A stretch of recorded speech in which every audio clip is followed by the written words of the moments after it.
Está escrito no Evangelho de Marcos, capítulo 10, versículos 46 a 52, o seguinte: E foram para Jericó. Quando Jesus saía de Jericó, juntamente com os discípulos e numerosa multidão, Bartimeu, cego, mendigo, filho de Timeu, estava sentado à beira do caminho. E ouvindo que era Jesus, o Nazareno, pôs-se a clamar em alta voz: Jesus, filho de Davi, tem compaixão de mim. E muitos o repreendiam para que se calasse, mas ele cada vez mais gritava: Filho de Davi, tem misericórdia de mim. Parou Jesus e disse: Chamai-o. Chamaram então o cego, dizendo-lhe: Tem bom ânimo, levanta-te, ele te chama. E lançando-se de si a capa, levantou-se de um salto e foi ter com Jesus. Perguntou-lhe Jesus: Que queres que eu te faça? Respondeu o cego: Mestre, que eu torne a ver. Então Jesus lhe disse: Vai, a tua fé te salvou. E imediatamente tornou a ver e seguia Jesus estrada fora. Meu irmão, minha irmã, existem momentos em nossas vidas que Deus precisa interferir, pois nada e nem ninguém conseguirá socorrer ou aliviar o nosso sofrimento. A bem da verdade, as lutas do cotidiano sempre irão existir, e a intensidade delas anseia uma busca mais persistente da graça de Deus. A exemplo do cego Bartimeu, cada um de nós possui necessidades específicas e que somente Deus poderá atendê-las. Todavia, é nosso dever seguir os passos desse homem, se desejamos receber o necessário milagre de Deus. Jesus está presente onde sua palavra é pregada com fidelidade e amor. Precisamos apenas percebê-lo e clamar com fé e perseverança, pois Deus quer nos socorrer, mas espera que o busquemos com todo o empenho e determinação. O caso do cego e mendigo Bartimeu não é um caso isolado. Na verdade, era mais um em meio a tantos milhares que Jesus realizou durante o seu ministério. É verdade que Jesus nunca quis ser reconhecido como um mero operador de milagres. Todavia, o seu amor e compaixão pelo sofrimento do povo era a razão da manifestação do seu poder e de sua graça. O Espírito Santo torna real a presença de Deus entre o seu povo. Por essa razão, a obra de Deus se libertar, sarar e salvar o homem continua plenamente. Porém, todo milagre que Deus realiza tem pelo menos dois propósitos: a glória do seu nome e a restauração do homem, ou seja, a salvação. Pois ele não faz nada por acaso ou por mera exibição. O escritor à Epístola aos Hebreus declarou em Hebreus capítulo 13, versículo 8 o seguinte: Jesus Cristo ontem e hoje é o mesmo e o será para sempre. Da mesma forma que ele operou na vida de Abraão e de Sara, de Moisés e dos demais profetas do Antigo Testamento, dos apóstolos no início da igreja, assim ele opera hoje na vida de todos aqueles que creem. Os testemunhos estão aí para comprovar essa verdade. Nosso Senhor Jesus Cristo iniciou seu ministério terreno no exato momento em que transformou água em vinho. E dessa hora em diante, muita coisa espantosa aconteceu.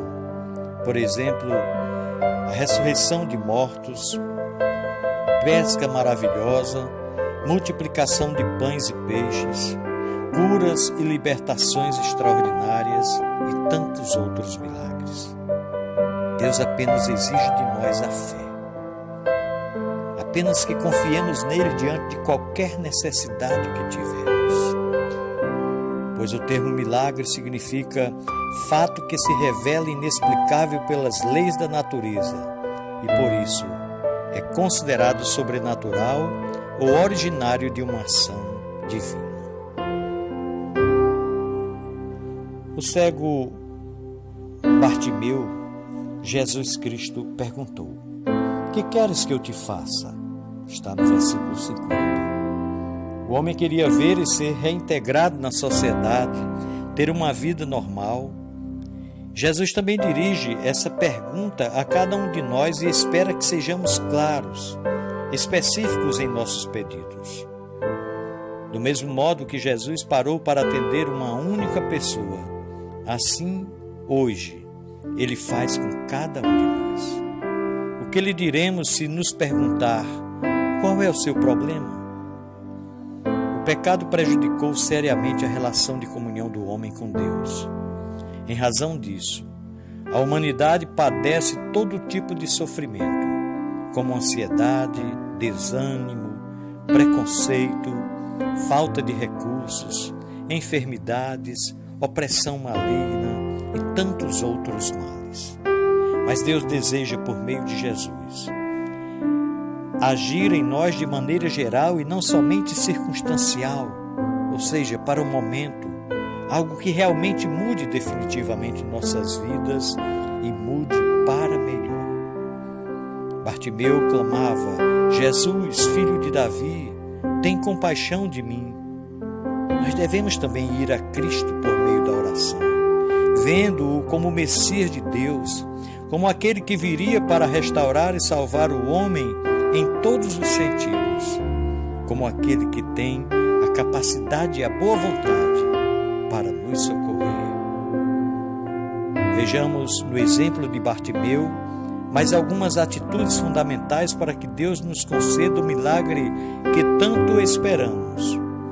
Ousadia e determinação, embaladas em muita fé, são as mais salientes, pois o homem não abriu mão do seu pedido, mesmo diante das suas limitações, como a cegueira e a sua condição social e das críticas das outras pessoas que o rodeavam.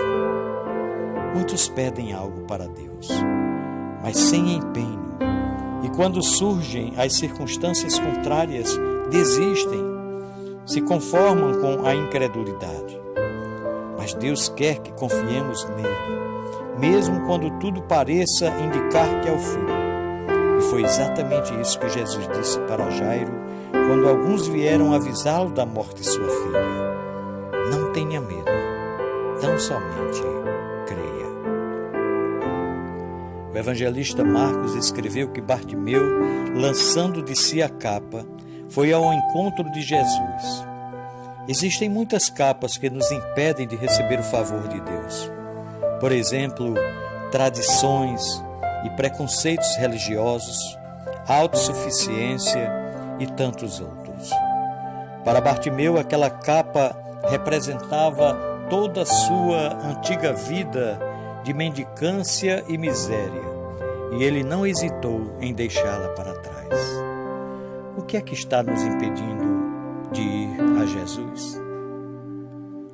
Quando Jesus perguntou a Bartimeu: "O que você quer que eu lhe faça?", ao invés dele ter respondido: "Mestre, eu quero ver", ele poderia muito bem ter dito: "Senhor, eu preciso de um milagre", pois a cura da cegueira física não seria suficiente para transformar a vida de Bartimeu.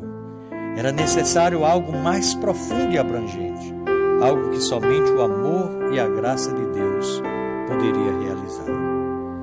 Este é o milagre da nova e abundante vida que Cristo veio nos trazer através de sua morte e ressurreição, a vida abundante. Pensemos nisso. No amor de Cristo.